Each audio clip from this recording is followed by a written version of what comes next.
Pues tenemos para continuar hablando de ello con Juan Antonio de Castro, exfuncionario de Naciones Unidas. Muy buenos días, Juan Antonio, muchas gracias. ¿Qué tal? Buenos días, encantado. Pues estábamos vigilando también de cerca la tensión entre Estados Unidos y Venezuela. Parece que aumenta, ha intensificado su presión sobre Venezuela, incluyendo pues, más bloqueos, el tercero ya, y el seguimiento de embarcaciones petroleras. Quería preguntarle qué impacto podría tener esta estrategia más de Estados Unidos en la estabilidad regional y de qué manera vamos a seguir viendo los siguientes movimientos de Estados Unidos. Bien, yo creo que estamos en el planteamiento del nuevo transaccionalismo de Trump en todas sus actuaciones, tanto en las de política comercial como en la geopolítica global. Es una nueva forma de actuar en la que, pues, por supuesto, se rompen las reglas del derecho internacional. Naciones Unidas parece que se va a reunir el Consejo de Seguridad en algún momento, pero es muy difícil que Naciones Unidas sirvan para algo en este momento en el que hay veto de Estados Unidos y en el que no puede salir ninguna resolución, yo creo, aprobada, ¿no?, de ese Consejo. Con lo cual se queda uno simplemente con el planteamiento de qué es lo que está intentando en este momento Trump, qué es lo que hay detrás, qué es lo que quiere realmente. Nos hemos preguntado mucho últimamente si va a bombardear, si va a invadir, si va a hacer alguna acción de invasión terrestre. Y yo creo que no, yo creo que al final lo que está detrás, lo que es la estrategia de Trump, está más bien, yo creo, en un desgaste absoluto del régimen de Maduro, pero mucho más que un desgaste, ¿no? Yo creo que si él sigue, si sigue sancionando de forma que bloquea los buques, ya no las lanchas de narcotráfico, pero los buques de petróleo, que son realmente el objetivo en este momento, es una estrategia muy calculada. Es decir, eso le podría evitar tener que hacer ninguna invasión terrestre. Yo quiero recordar dos crisis importantes que hubo. En el 2002-2003, con el tema de Chávez, hubo una crisis enorme de petróleo en Venezuela que le causó una caída casi del 18% del Producto Interior Bruto y 20.000 millones de pérdidas. En el 2000, me parece que fue 2020, hubo otra parecida que también le costó un montonazo a Venezuela salir adelante. Esta es la tercera intento, la crisis del 25. Entonces creo que esta crisis lo que busca es no tener que hacer una intervención, poder hacer caer al régimen de Maduro, simplemente cortándole el principal suministro, digamos, de su economía, la principal riqueza de su economía, que es el petróleo. Ya ha ocurrido otras veces. Estoy seguro que Estados Unidos sabe que si sigue así, y además basta con que lo ha hecho con 3 buques, pero basta que sean 3 más, y que no llegue ningún otro buque, como las veces anteriores que llegaron 5 buques iraníes y salvaron el asunto, esta vez no van a poder llegar, parece ser, otros buques de otros países, ¿no? ¿Esperamos incluso esos movimientos a otros petroleros antes de que acabe el año? Yo creo que sí. Yo creo que ahora el objetivo no está tanto decir públicamente que lo que se va a acabar es haciendo una invasión de Venezuela y que esto va hasta el final, cuando realmente lo que se persigue es ahogarla y asfixiarla económicamente. Es mucho más fácil para Trump acabar con el régimen de Maduro asfixiándolo económicamente que haciendo realmente una intervención militar. ¿Podríamos ver incluso una inminente salida de Maduro antes de que acabe el año? Hombre, antes de que acabe el año es como muy corto, ¿no? Pero podría haberse obligado si la crisis petrolera se produce. Hemos visto una caída del 18% del PIB en el 2003, tenemos otra caída igual o 20.000 millones de pérdidas y PDVSA en caída libre. Ahí, en cuanto flaquee el petróleo de Venezuela, cae Maduro. Y poniendo ya la mirada en las recientes conversaciones entre Rusia y Ucrania, también con Ucrania y los líderes estadounidenses, los recientes informes están destacando la amenaza de misiles submarinos rusos y la vulnerabilidad de las infraestructuras críticas en Europa. ¿Qué medidas considera prioritarias para garantizar la seguridad sin escalar esas tensiones? Yo creo que Europa tiene que tener más sentido común. Los europeos tenemos que admitir lo que está pasando. En la Segunda Guerra Mundial, Estados Unidos intervino de mediador al final de la guerra y hubo el Plan Marshall y hubo una serie de cosas y a Europa le fue bien. Europa en este momento se siente abandonada por Estados Unidos, pero al mismo tiempo no quiere aceptar esa mediación de Estados Unidos. En el fondo, parece ser que Macron incluso está intentando hacer él mismo ya los primeros pinitos directamente él. Aquí cada uno intenta cosas, pero no hay una confianza realmente en Estados Unidos. A mí lo que más me preocupa en este momento, yo creo que nos tienen que preocupar, es la salida de pata de banco que está teniendo la Comisión Europea, la señora van der Leyen en particular, con la presión que ha habido estos últimos días para tratar de utilizar los fondos rusos, ¿no? Se ha llegado a una solución que me parece terrible, porque nadie está diciéndolo, pero realmente el préstamo que se ha propuesto y que dicen que es la gran solución es un suicidio para Europa. Digamos, si hubieran congelado los activos rusos, no sé lo que hubiera pasado, pero con este préstamo se suicida Europa. ¿Por qué? Porque no se va a devolver jamás, solo devuelven, esto se devuelve si Ucrania volverá a pagar, si le paga a Rusia compensaciones por la guerra. Pero Rusia no va a perder esta guerra, con lo cual no va a pagar jamás las compensaciones. ¿En qué está respaldado ese préstamo? Está respaldado en el presupuesto de la Unión Europea. ¿Qué es el presupuesto? Somos nosotros. Somos cada uno de los europeitos que estamos ahí.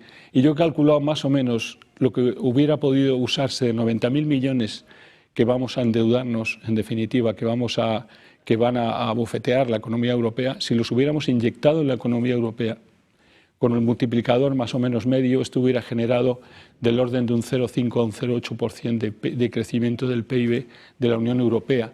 Eso es lo que nos estamos perdiendo. Si además al final resulta que esto va a resultar en un aumento de impuestos y una reducción de gasto europeo en esa cantidad, porque no nos van a devolver el dinero, eso está claro, eso va a producir precisamente una pérdida, una caída del 0,5-0,6%, cerca del 1 en 2 años. Perder un 1% de crecimiento del PIB, si pensamos que esa cantidad es más o menos 2/3 del presupuesto europeo, es tremendo, es afectar en un 10% las pensiones, por ejemplo, europeas, es dejarnos con la sanidad, con un montón de cosas mucho peores. Entonces, parece que es una gran victoria el que se puede seguir financiando la guerra de Ucrania cuando jamás nos van a devolver el préstamo, cuando lo vamos a pagar todos los europeos y nadie está diciendo el coste que esto representa para nosotros, la gente de la calle. Evitando así y dejando de lado ese crecimiento que podría ser exponencial. Y el crecimiento es que si podemos conseguir un 0,5-0,6% de PIB cuando estamos creciendo, ¿a cuánto? Al 1, al 8, a 0,8, y podríamos conseguir 0,6 solamente inyectando eso en la Unión Europea, ahora lo vamos a perder en Ucrania. Digo perder porque esta guerra no se le gana a Rusia, entonces hay que negociar. Y se sabe que va a negociar. La esperanza que me queda es que se negocie pronto, que jamás lleguemos a hacer ese préstamo, porque si llegamos a hacer ese préstamo, como ya se ha aprobado, entonces estamos metidos en un buen lío económico. Es la ruina económica de Europa. Y lo estamos pagando cada uno de nosotros. Y lo pagamos nosotros, que es que nos creemos que el presupuesto europeo, no, el presupuesto europeo está hecho con nuestras contribuciones. Y ellos es siempre patada adelante. Porque al final somos nosotros los que acabaremos pagando, que somos la pieza más débil, ¿no? No han podido tocar los activos rusos, que era la pieza difícil, pues entonces se caen en la pieza fácil, que somos nosotros. Eso es siempre lo que nos ocurre, ¿no? Pues bueno, continúan esas conversaciones, esas negociaciones en Florida durante la jornada de hoy. Estaremos pendientes a cuáles son los posibles avances. Mientras tanto, también poniendo la mirada en la expansión de asentamientos israelíes en Cisjordania. Juan Antonio, ¿sigue siendo un foco de tensión? ¿Qué opciones diplomáticas o qué mecanismos internacionales podrían estar aplicándose para poder evitar escalada en el conflicto? Sí, a mí me preocupa que realmente hemos perdido los mecanismos internacionales, porque después del acuerdo de paz, supuesto, entre comillas, ¿no? Porque sirvió, es verdad, para los rehenes y poco más, porque ahí sigue Hamás, ahí sigue las fuerzas israelíes más o menos donde estaban, los asentamientos son un bofetón al acuerdo de paz y nadie los está parando. Naciones Unidas dice que hay que pararlos, pero bueno, esto no va a servir tampoco para nada, ¿no? Entonces, yo creo que al final lo que está ocurriendo es que el acuerdo de paz está resultando muy, muy flojo. No veo esa autoridad nueva que iba a haber en Palestina. No veo ninguna futura creación del Estado palestino. Es decir, lo que ha habido más o menos es un pequeño engaño. Nos hemos querido engañar a nivel internacional. Es verdad que ha dejado de haber bombardeos, pero sigue el proceso igual. Jamás no se desarma. Y Israel sigue tomando asentamientos. O sea que estamos un poco en la vuelta atrás, sin guerra, pero no sabemos hasta cuándo sin guerra. Será cuestión de tiempo. Porque si no terminan haciendo la treintena de acuerdos que tenían, de los cuales solo se han hecho 2 o 3 de los primeros, pues no avanzamos, ¿no? Trump, de hecho, avanzaba en que podía entrar en esa segunda fase del acuerdo con Israel y Gaza, Israel y Hamás. No sé de qué manera pueden entrar y de qué manera lo ves tú. Hombre, es de esperar que lo hagan, pero para eso tiene que parar los asentamientos israelíes, hay que volver otra vez a los puntos que se acordaron en el acuerdo de paz y no se está haciendo. Bueno, Trump lo querrá hacer, pero es otro de los frentes a nivel mundial que avanzan despacio, ¿no? Todo esto, además, está, por lo que veía esta mañana y tal como está la economía global, ¿no? Y las bolsas y demás, está afectando al oro, está afectando a un montón de activos y demás porque está generando una inestabilidad tremenda, ¿no? Es una suma de cosas sin solucionar y sobre todo Ucrania, yo diría, y Venezuela, que son en este momento los focos más fuertes. De hecho, ha alcanzado hoy los 4.400 máximos históricos el oro, el metal preciso. Parece que los inversores se van a ese activo refugio. También quería comentar contigo, el Ártico se ha vuelto a convertir en ese punto estratégico de competencia geopolítica en Groenlandia.